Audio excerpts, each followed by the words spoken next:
The largest protest in human history is happening right now. Couldn't hear me? This is exactly how people who protest feel. Unheard.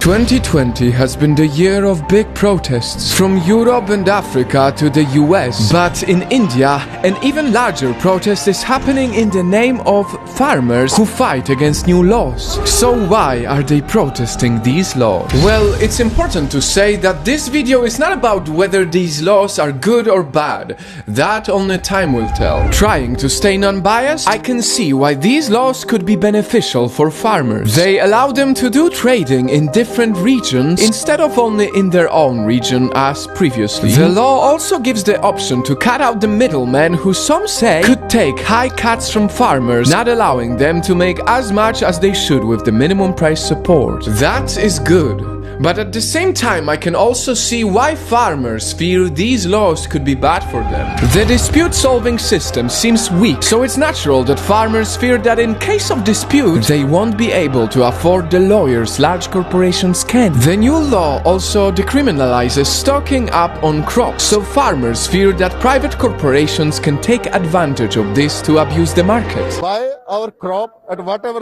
price they want, and they will sell at whatever price they want. Only time will show if their fears are right. And there is way more to these laws. But let's be honest, this video will be 1 hour long if I go more into the detail.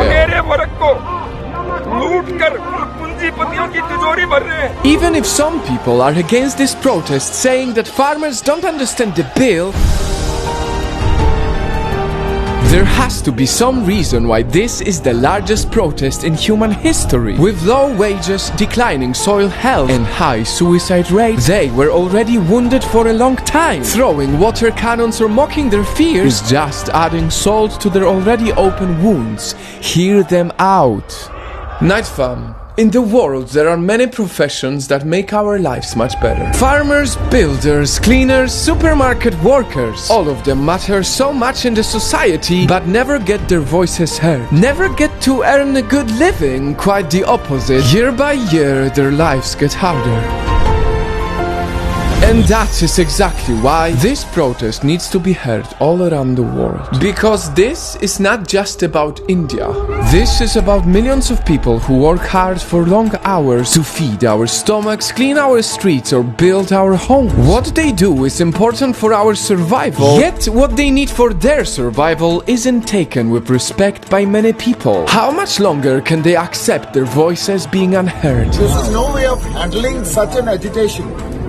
ये इनकलाब है sir, ये revolution है. All of this is not very easy to watch and hear, but still it is very inspiring. It is inspiring how powerful common people can be in big numbers. To come together in the largest protest in history, to stand united against discrimination, this has to make a difference. Because when people stand united, minorities can come together to become majorities and shake up the world. That is how the protest of the unheard is quickly becoming heard all around the world. People in London, Australia and New York are all coming together in solidarity with Indian farmers. This is how this protest reached me.